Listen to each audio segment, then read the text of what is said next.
You probably already have the best abstract painting tools sitting in your kitchen drawer or recycling bin. Today I'm showing you my favorite everyday objects for mark making. No brushes needed.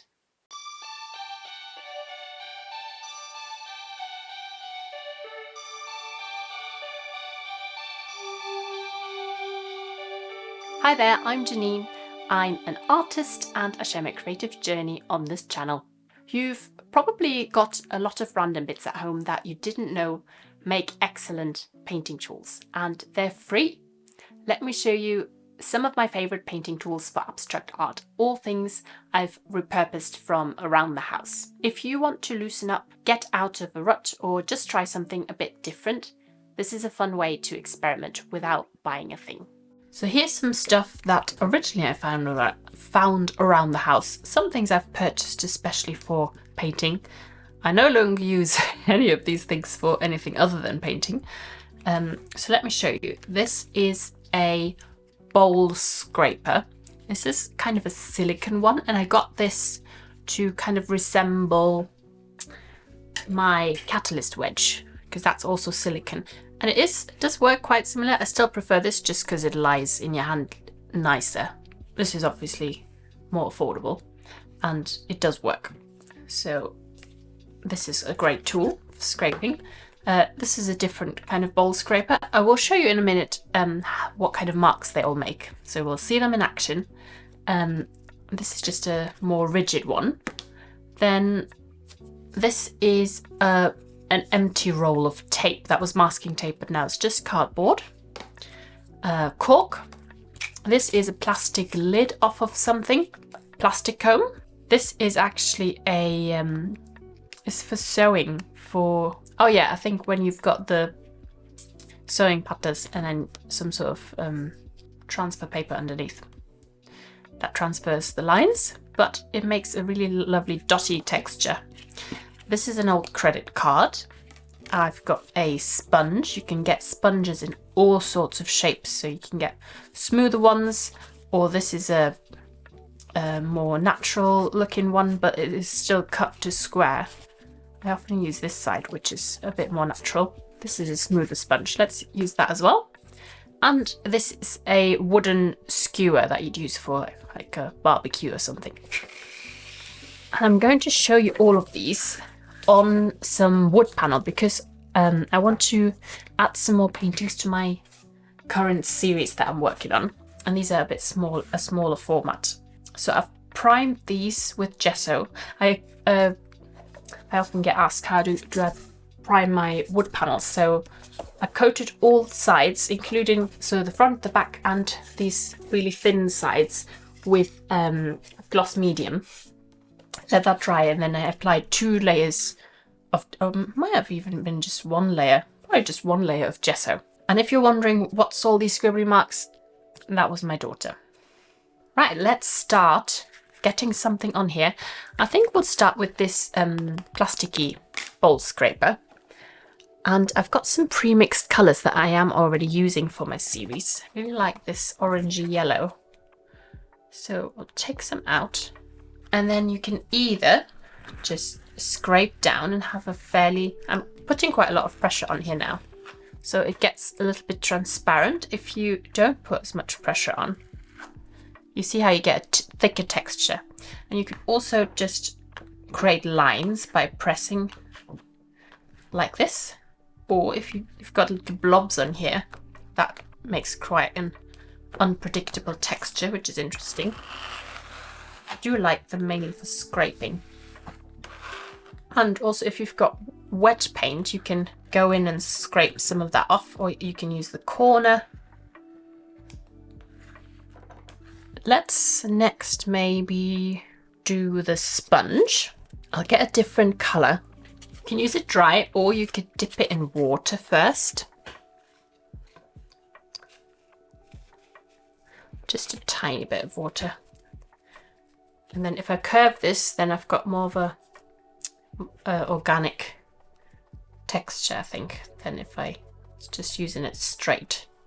So I'm taking a little bit of paint here, not too much, and creates this really interesting visual texture. And if you use a bit more water, see if I can squeeze it a bit more, get a more of a denser texture, but quite transparent. And if I use a bit more paint, you get a more pronounced texture. So you see the difference, more water and this is more paint. Or you could also use them to almost like a brush. It's very difficult to control and I do like that about them. These are water soluble marks, so if I go over them, they kind of dissolve. You can also stamp with them like that and then you get the shape of the sponge. Then we've got this cork. You can simply use it to stamp those circles. And depending on how much paint you use, you either get a solid circle or more of a textured circle. And if you like roll it around like this, you get a circle that's not filled in. Here I had a bit more on one side, a bit more paint, so that made it quite uneven. Quite interesting. And also you could use it like a brush where you just put some paint on it and then smush that around like this. Take some paint and go through this almost still wet paint. Now it's pretty much dry now. But I really like the layering effect of those two. And pretty much anything can be a painting tool as long as you don't mind getting paint on it. Use the edge like this and create these lines. You can't do this very fast though, it's quite meditative. Or you could use it on its side, either to just stamp or move the paint around like that. You can cover a larger surface area with this.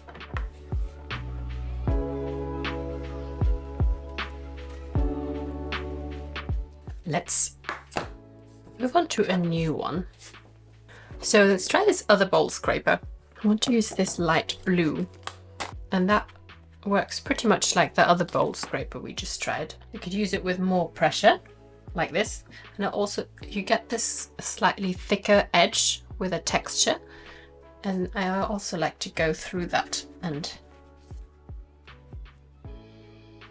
remove that, and that kind of made a bumpy texture. I think because where it's dry, if there's not a lot of paint, then it kind of grips onto it. So that's really interesting. And then if you apply less pressure, then you get a thicker line, but also you can get a bit of texture. If you like this video, consider subscribing. So the silicone, I think, is what makes this texture. I don't think you would get that with the smoother plastic. And you can also do the lines like you do with the other one. I just prefer the feeling of that silicone. It just feels a bit softer and it bends a little bit. So if you do want to try this, find some tools that aren't necessarily painting tools. Maybe have a look in your recycling bin and then just see what marks you can make with that. How many different marks can you make?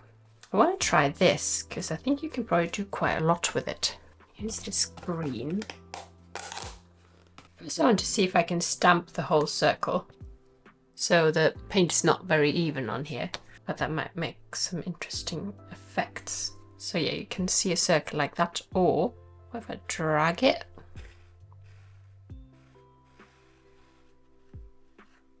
that's quite interesting. Or if I twist it, then you get a bit more of an even circle, I assume. No. I'm going through the wet paint. You can also scratch some of that away with it. Or if I use the side, dip the side in the paint. That's quite a lot of paint. Use it like a brush to move the paint around. And then maybe just roll it. So that acts like a stamp. It's also interesting in the still wet paint here, where it mixes a little bit. So here it's taken away the wet paint and here it's added some of the paint that was still on here. And I could probably also create kind of lines like I did with the cork earlier, with the edge of the cork.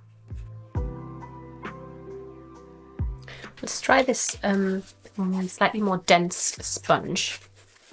I'll wet it a little bit again, just a little bit. And then let's do this again. So I'm just using this corner now, where you can stamp smaller bits, or if I use the side. I do like that it's still a little bit uneven though. Let's dip it into small water. So now this is very liquid. I should probably do this with medium instead, so it binds better to the surface. And I do like that. That is almost like using one of these sponge brushes, which I used a lot when I first started painting again, but I haven't used in a very long time. Maybe I should. Yeah, that was way too much water. I'll add a bit of the yellow. Mix that in.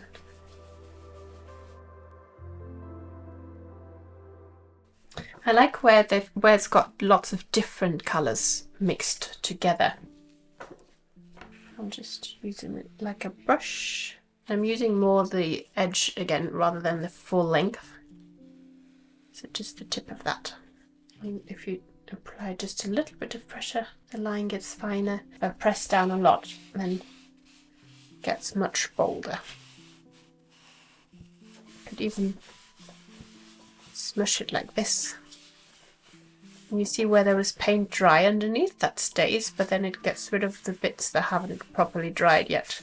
Oh, I do quite like that. That's quite interesting.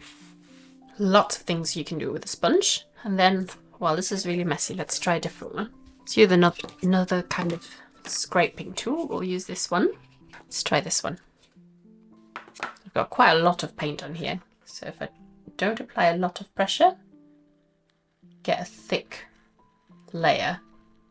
It's had bits of the yellow in here. That looks really nice. I like that. And again, you get quite a thick ridge on the edge. So you could go over that again to smooth it. And then now that I'm slowly running out of paint, you see it creates this texture. You need a certain kind of pressure for that texture to happen. Or if I press down really firmly, get that transparent texture. And I can use the side to create lines. I can scrape through the wet paint. And if you kind of twist it along the way, then it creates a wider line.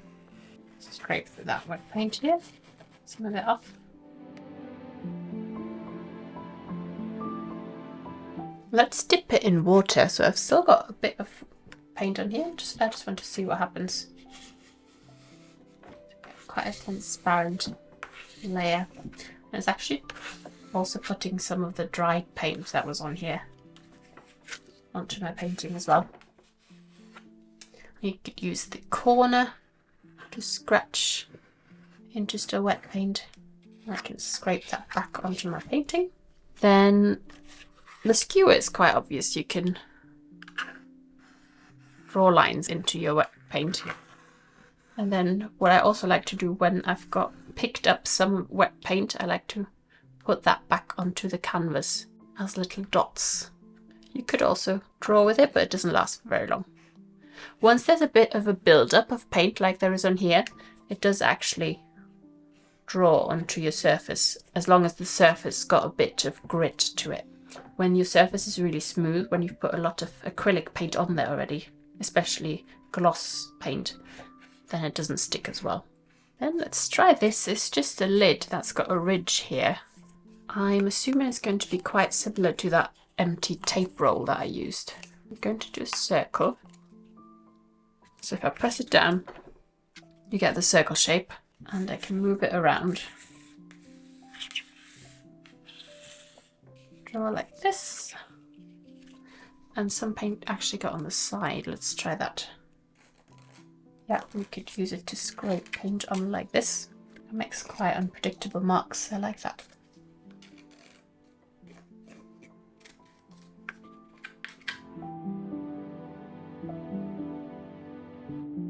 Or you could use the thinner side, try and stamp that. Or drag it through the wet paint here. I think my favourite is just scraping on a little bit of paint on the side. I've got ridiculously smeary hands. And then we've got this comb, which is quite a unique comb because it's got this bit at the bottom that doesn't have teeth. Let's start with that.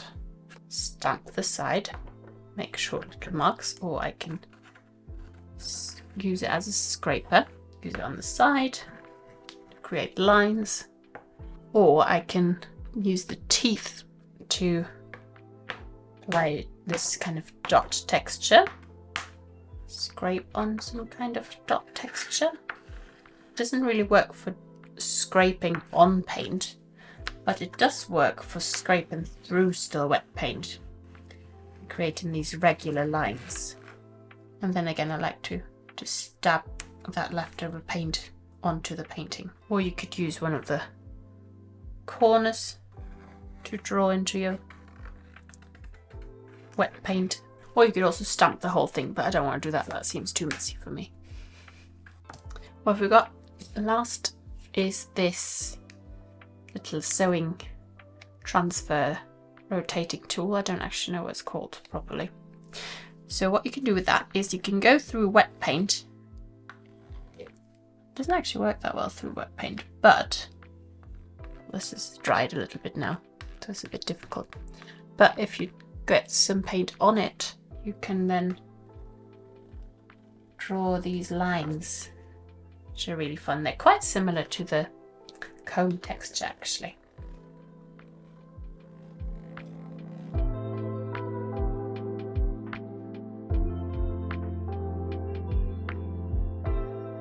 I think I want to play a little bit more with this bowl scraper. I think that was my favourite. I'm going to put some more saturated paint on here, just because there will be paintings one day.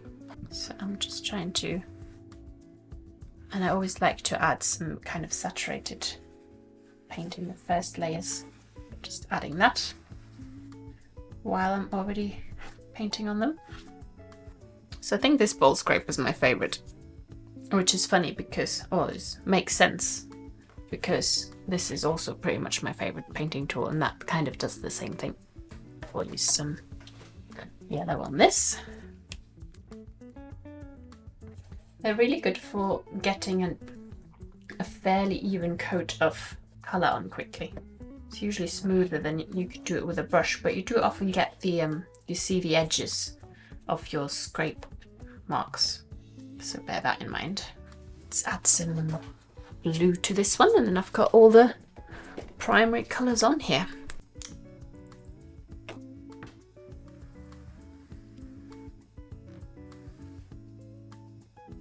So it's really fun to play with these kind of tools that you might not have thought about as a painting tool.